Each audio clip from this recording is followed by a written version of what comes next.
Hi everyone, I'm Sam, and today we're going to talk about aerodynamics. In the late 17th century, when humanity's ideas about the sky were still rooted in myth and hot air balloons, a British mathematician named Isaac Newton was leading a revolution in physics.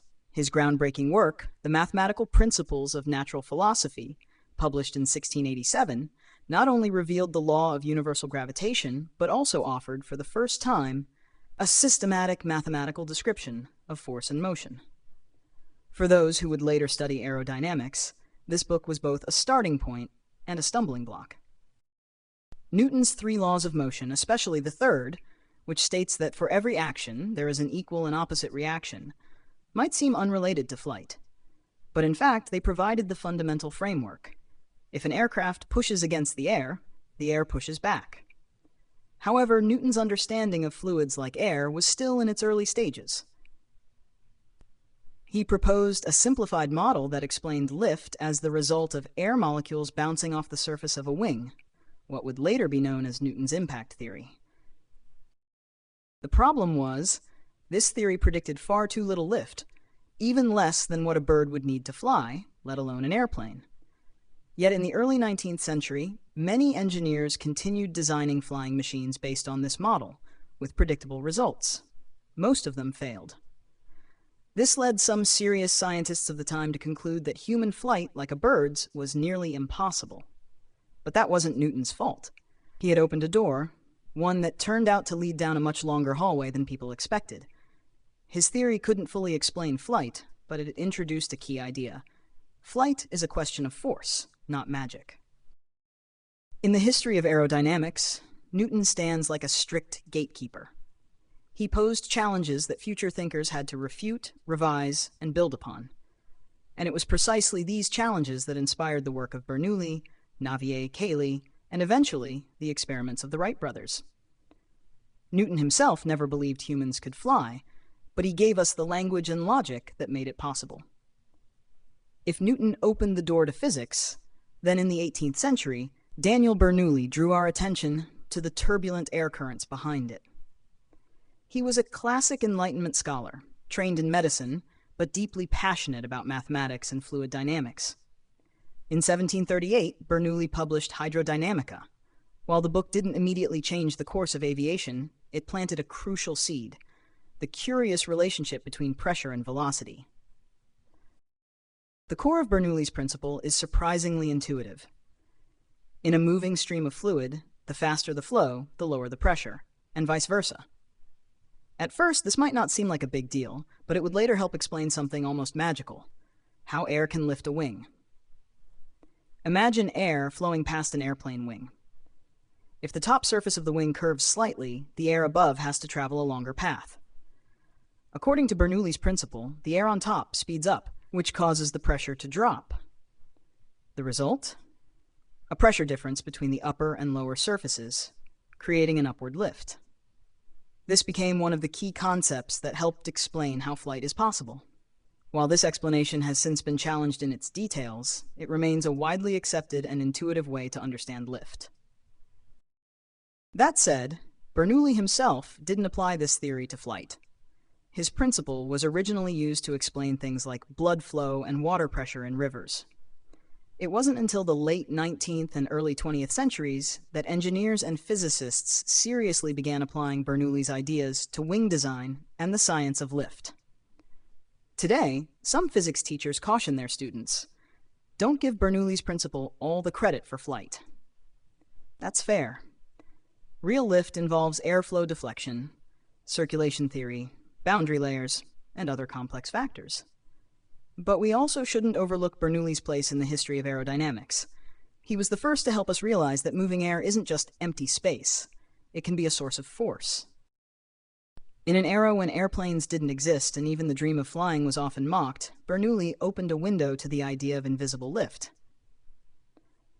He helped people begin to imagine, maybe flight isn't about fighting gravity, but about learning to work with the air. If Newton's laws were like a straight highway into the world of science, then by the early 19th century, that road began to twist and turn, filled with turbulence.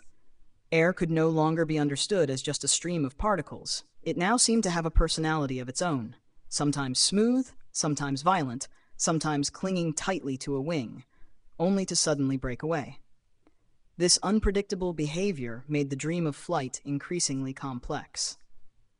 It was around this time that two mathematicians, one from France and one from England, gave us a set of equations to describe how fluids behave. Together, these became known as the Navier-Stokes equations. Claude-Louis Navier and George Stokes, in the years around 1822, developed and refined these equations. At first glance, they look simple, just a few intimidating lines of differential math, but they actually describe how fluids, including air, move in different situations. Whether it's the rush of a river, the swirl of smoke, or the elusive airflow over an aircraft wing, this mathematical language can capture it. The key concept here is viscosity. Air isn't an ideal fluid. It has friction, internal resistance, and energy loss. For the first time, the Navier-Stokes equations included these effects, allowing scientists to distinguish between laminar flow and turbulent flow. That distinction is essential for understanding flight stability and aerodynamic drag. But while these equations are theoretically powerful, they're also notoriously difficult to solve. Even today, for most real-world 3D unsteady flows, we still can't solve the Navier-Stokes equations exactly. Instead, we rely on approximations and numerical simulations. In fact, these equations are so complex that they've been named one of the 7 Millennium Prize problems in mathematics. Solve them, and you win $1 million. For aerodynamics, the importance of Navier-Stokes is this. We finally had a way to describe real air. This shifted flight away from guesswork and gut feeling, and into a realm where mathematics could make accurate predictions. Although airplanes didn't yet exist at the time, these equations were quietly laying the groundwork for the Wright brothers and for the future of the entire aviation industry. In early 19th century Britain, steam engines were already powering trains across the countryside, and the Industrial Revolution was reshaping cities with iron and coal smoke. Yet even in this era of practical invention, some still clung stubbornly to what seemed like a romantic and unrealistic dream: human flight. One of them was George Cayley, an aristocratic engineer and natural philosopher who would later be called the father of aeronautical engineering. Unlike many of his contemporaries, Cayley didn't believe that flying was just a matter of strength and bravery. He clearly understood that if humans were ever to fly, we needed to fully understand lift and drag, and design flying machines that worked with nature, not against it. He broke the problem of flight down into 3 essential components: lift, thrust, and control. This kind of thinking was unprecedented at the time. Between 1809 and 1810, Cayley published a groundbreaking article titled On Aerial Navigation, in which he analyzed the function of wings using scientific methods. He argued that lift comes from the interaction between air and wing surfaces, not from brute force or flapping like a bird. He designed a fixed-wing glider with a form surprisingly similar to modern aircraft: wings, a tail, and separate systems for propulsion and control. These ideas were far ahead of his time and were seen by many as pure fantasy. But Cayley wasn't just a theorist. He built real flying machines. In fact, he even recruited his own coachman to pilot one of his gliders, making that anonymous man arguably the first human ever to ride in something resembling an airplane. Though the glider could only make short hops, its design was fundamentally in line with the principles of modern flight. Cayley also made an early mathematical attempt to describe lift. He observed that when air flows over a tilted surface, it produces an upward force, a concept that would later be central to wing theory. While he couldn't yet fully explain the fluid dynamics behind it, Navier-Stokes equations had only just been formulated and Bernoulli's ideas hadn't yet been applied to flight, he grasped the core truth: lift wasn't magic. It was a force that could be engineered and controlled. Throughout the rest of the 19th century, Cayley's ideas didn't immediately take off. But the seeds he planted helped steer the dream of flight away from myth and bird imitation and onto the path of science and engineering. He proved that flying wasn't just a fantasy. It was a technical challenge waiting to be solved. When we talk about the history of human flight, the Wright brothers, Orville and Wilbur Wright, are undeniably the names that changed the world. In 1903, when they stood before a skeptical public and flew their homemade flyer into the air, breaking free from the pull of gravity, it wasn't just a milestone in aviation. It was the beginning of the modern age of flight. But this success didn't come out of nowhere. Behind it were years of experiments, failures, and an unshakable determination. The Wright brothers' journey into aviation began in the late 19th century. Their interest in flight didn't grow out of scientific research, but from their own passion for mechanical engineering. As bicycle makers, they had a natural sensitivity to speed, precision, and control, skills that would prove crucial. At the time, aviation pioneers around the world were focused on imitating bird wings or improving hot air balloons and gliders. But none had managed to solve the real challenge of powered flight: how to control an aircraft in the air and keep it from crashing. That was the question the Wright brothers set out to answer. Their breakthrough wasn't just building a powered aircraft. It was rethinking the very principles of flight control. They realized that success in flight required more than just lift. It needed stability and directional control. Building on Cayley's work with wing shapes, they designed wings that could adjust in flight using a method called wing warping, which allowed them to control pitch, roll, and yaw, essentially giving them full control over the aircraft's movements. They also developed a unique propulsion system. While most aircraft at the time relied on heavy engines or complex flapping mechanisms for power, the Wright brothers opted for a lightweight internal combustion engine paired with carefully engineered propellers. This combination not only improved efficiency, but also helped them overcome the challenges of flight stability. On December 17, 1903, after countless failures and tireless efforts, their aircraft Flyer Once took off successfully in Kitty Hawk, North Carolina. That flight lasted only 12 seconds, but it marked the end of humanity's centuries-long struggle to fly. In that brief moment, they proved to the world, flight was no longer a dream, it was a reality. The Wright brothers' success laid the foundation for modern aviation. They showed that flight wasn't some mystical challenge, but a discipline grounded in science and engineering. From that moment on, flight became a possibility for all humankind, whether for warfare, commerce, or the pursuit of the unknown. The development of aviation technology began an era filled with limitless potential. In the early days of aircraft development, there were still many blind spots in our understanding of how air flows. While the Wright brothers' success proved that flight was possible, their designs didn't solve all the mysteries of aerodynamics. As flight speeds increased, the interaction between air and wings became far more complex, something science at the time had yet to fully grasp. That's when a German physicist named Ludwig Prandtl introduced a breakthrough discovery. In 1910, Prandtl proposed the boundary layer theory, which fundamentally changed how people understood fluid flow and had a lasting impact on the field of aviation. Before Prandtl, many physicists believed that fluids flowed uniformly, meaning that air, as a fluid, should move around an aircraft at a consistent speed. But this simplified view couldn't explain why aircraft experienced unexpected drag at high speeds, or why airflow over a wing would sometimes become unstable. Prandtl's theory revealed that when a fluid comes into contact with a solid surface, like a wing, friction causes the fluid closest to the surface to slow down drastically, even to a standstill. This thin layer of slow-moving air is what he called the boundary layer. Outside of it, the air continues to move at much higher speeds. This discovery not only explained the source of significant aerodynamic drag, but also opened the door to new ways of reducing it, thereby improving aircraft performance.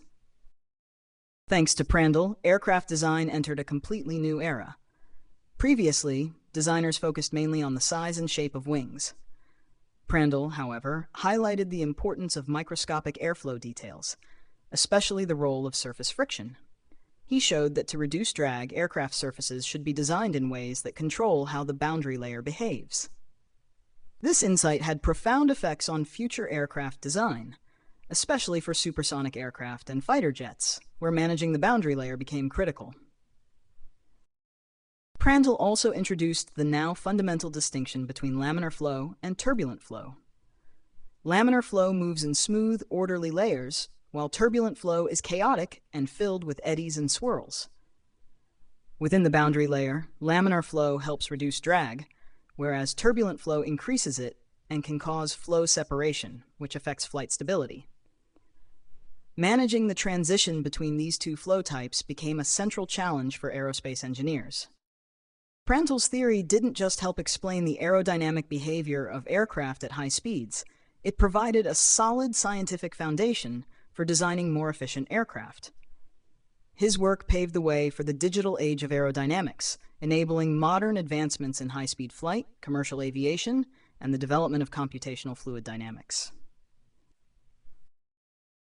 As flight speeds increased, aircraft designers discovered that once an aircraft approached or exceeded the speed of sound, the behavior of airflow changed in fundamental ways. These changes not only made aerodynamic design much more complex, but also introduced challenges that had never been encountered before. During this period, the development of supersonic aerodynamic theory became one of the central focuses in flight research, and it had a profound impact on the evolution of aviation technology. By the 1930s, designers and scientists began to realize that when an object travels faster than the speed of sound, roughly 1,225 kilometers per hour or 761 miles per hour, the behavior of air changes dramatically. Air no longer responds smoothly. Instead, it forms powerful shock waves because the air can't move out of the way fast enough. These shock waves rapidly compress and heat the surrounding air, creating intense drag and placing enormous stress on the aircraft's structure. Understanding how shock waves form and behave became one of the key issues in supersonic flight. When an aircraft exceeds the speed of sound, the air in front of it is compressed and shock waves form along its surfaces. These not only increase drag dramatically, but also affect the aircraft's stability and control. This realization led scientists to investigate the relationship between shock waves and compressible fluids like air, and to search for ways to minimize their impact on aircraft.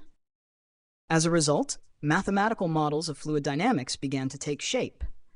These models allowed designers to predict and analyze the performance of supersonic aircraft more accurately. The emergence of digital computing further enhanced the precision of simulations, laying the mathematical groundwork for future aircraft design.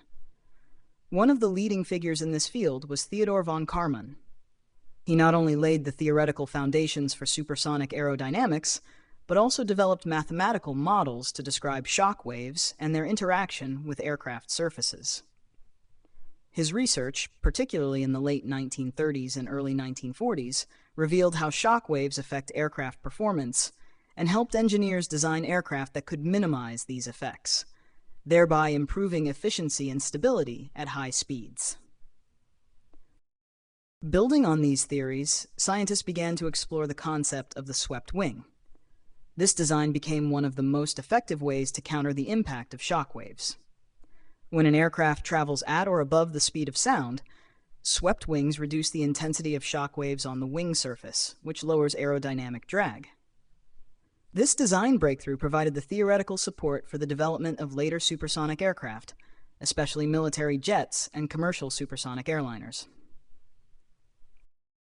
December 17, 1947 marks a landmark moment in the history of aviation. On that day, Chuck Yeager, piloting the Bell X-1, became the first person to break the sound barrier, ushering in a new era of human flight. This historic flight didn't just conquer the technical challenges of supersonic travel, it symbolized a major turning point in aviation. From that moment on, flight speed would no longer be limited by the speed of sound. The Bell X-1 was a small, rocket-powered aircraft developed through a collaboration between the U.S. Air Force and Bell Aircraft Corporation, built specifically to study supersonic flight. It featured a cutting-edge design, including a powerful combustion rocket engine and swept wings engineered to reduce the impact of shock waves, critical for withstanding the intense aerodynamic drag generated near the speed of sound. At the time, breaking the sound barrier was far more daunting than most imagined. It wasn't simply a matter of going fast. It involved navigating complex physical phenomena such as shock waves, high aerodynamic drag, and stability issues. For scientists and pilots of the era, passing through the sound barrier meant confronting compressive shock waves at Mach 1 and beyond, which could cause severe structural stress, loss of control, or even complete aircraft failure. But Yeager and his team didn't give up. They meticulously studied how shock waves behave at supersonic speeds, conducted extensive tests and simulations, and refined the X-1's design to handle these conditions. On December 17, 1947, Yeager took off from the White Sands Proving Ground in New Mexico and successfully reached Mach 1.06, breaking the sound barrier and marking one of aviation's greatest achievements. The impact of this flight was immeasurable. Yeager's success proved that supersonic flight was not only possible, but controllable, laying both the theoretical and practical foundations for future advancements. It led to more refined aircraft designs and opened the door to the development of military jets, commercial supersonic airliners, and even space exploration technologies. The Bell X-1's triumph stands as a groundbreaking moment in the history of aerospace science. It didn't just break a speed record. It expanded our understanding of aerodynamics, shock behavior, and the realities of supersonic flight. For aviation enthusiasts and engineers alike, that day remains a defining and unforgettable milestone. As aircraft began flying faster, especially at speeds near or beyond the speed of sound, designing them became much more challenging. During the 1950s and 1960s, scientists began deeply studying how air flows at high speeds and developed mathematical models to describe these phenomena. These theories later became essential foundations for modern aircraft design. One key discovery was that at very high speeds, air becomes compressible, meaning it can be squeezed, and its density changes significantly. This drastically affects how air flows around the aircraft. Even small changes in the shape of the aircraft could have major impacts on performance. As a result, engineers began using more advanced three-dimensional design methods and relied increasingly on mathematics and early computer simulations to predict how aircraft would behave at high speeds. By the 1970s, as computing power grew, the emergence of computational fluid dynamics revolutionized the field of aerospace design. CFD allowed engineers to simulate airflow and predict aerodynamic performance with high accuracy, reducing the need for costly and time-consuming physical experiments.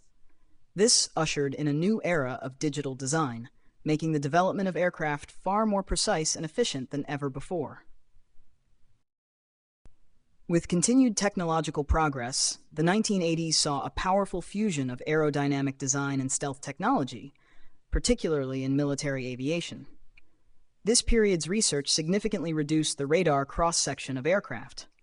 The successful development of aircraft like the F-117 Nighthawk and B-2 Spirit bomber proved the real-world effectiveness of stealth-based aerodynamic design.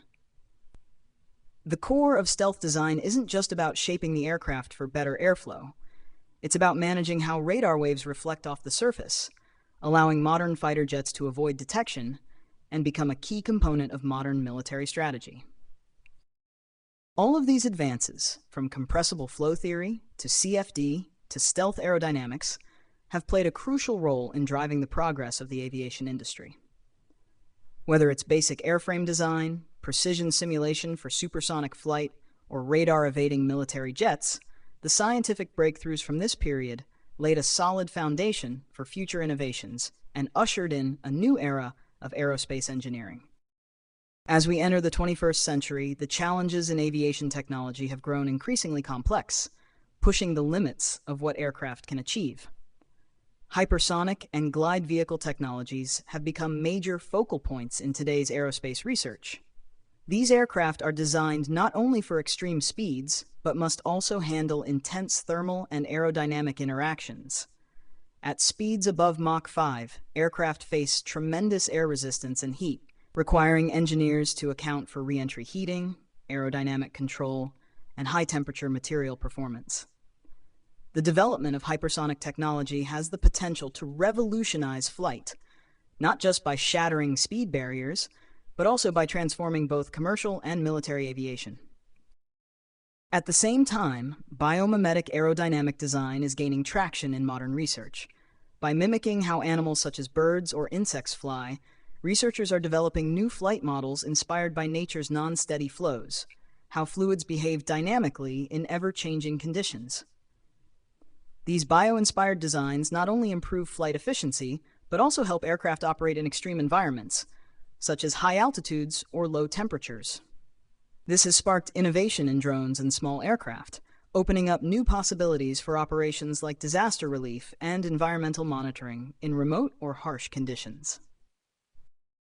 Meanwhile, the rise of urban air mobility and electric vertical takeoff and landing technologies is pushing the boundaries of future urban transportation. As cities become more congested, traditional ground transport faces mounting pressure. eVTOL aircraft present a promising solution. These aircraft, capable of vertical takeoff and landing, combine aerodynamic design with electric propulsion, enabling agile operation within urban environments. But beyond the engineering, this shift also introduces challenges in urban airspace management, flight safety, and noise reduction. The progress in this field could completely reshape urban mobility, potentially becoming a part of everyday life. Lastly, with the rise of artificial intelligence and machine learning, AI-powered aerodynamic design is becoming one of the hottest frontiers in aerospace engineering. AI not only helps optimize aircraft shapes, but also dramatically improves the speed and efficiency of the design process. Traditional aerodynamic design relies heavily on countless simulations and wind tunnel tests. Now, with machine learning, engineers can complete large-scale optimization in a fraction of the time with automated refinement and prediction. This smart design approach may significantly lower development costs and accelerate the creation of next-generation aircraft. Together, these innovations are propelling the aviation industry into a new era. From hypersonic flight and biomimicry to urban air transport and intelligent design, the challenges and breakthroughs of this century are set to reshape the future of flight and bring transformative changes to how we live, move, and connect. That's it for today, and I'll see you in the next episode.